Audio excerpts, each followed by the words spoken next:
ధన్యవాదాలు తెలియజేస్తున్నాను.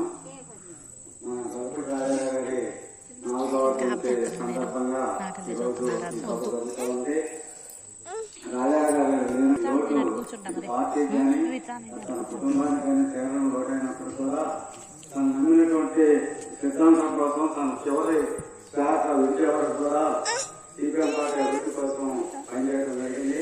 పనిచేసినటువంటి ధన్యజీవి రాజారావు గారు తన జీవితాన్ని మొత్తాన్ని కూడా కమ్యూనిస్ట్ కార్యకర్త ఎలా ఉన్నారంటే దానికి అనుగుణంగానే తెలంగాణ పేపరు ఎవరు చదివినా చదవకపోయినా దాంట్లో ఉన్నటువంటి పరిస్థితులను అర్థం చేసుకుని చర్చ పెట్టేవాడు. తాను తెలిసిన విషయాలు మాకు చెప్తూ తెలియని విషయాలు తెలుసుకుంటూ ఎప్పుడూ చేదోడుగా వాడు ఉన్నటువంటి రాజారావు గారు లేని లోటు తీర్చలేనిది.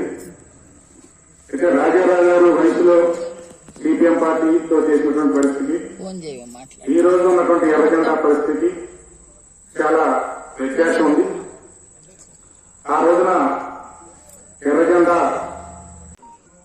4వ వర్ధంతి ప్రతి సంవత్సరం కూడా వర్ధంతి కార్యక్రమాన్ని నిర్వహించడం ఆశించదగిన విషయం. ఎందుకంటే వారి గతంలో పార్టీలు ఏదైనా కానీ గ్రామాల్లో ప్రతి ఒక్కరు కూడా కాంగ్రెస్ పార్టీ అయినా సిపిఎం పార్టీ అయినా లేదంటే వేరే పార్టీ అని ఏనాడు కూడా వేరే రకంగా చూడకుండా చక్కగా నవ్వుతూ పలకరించే రాజారావు గారు అందరితో అన్యోన్యంతో సిపిఎం భావాలు ఉన్నా కానీ అన్ని పార్టీలతో వాళ్ళతో కార్యకర్తలతో కానీ అదేవిధంగా ప్రజలతో కానీ ఆయన చక్కటి చిరునవ్వుతో పలకరించుకుంటూ ముందుకెళ్లే రాజారావు గారు అనుకోకుండా 4 సంవత్సరాల క్రితం చనిపోవడం చాలా విచారించదగిన విషయం.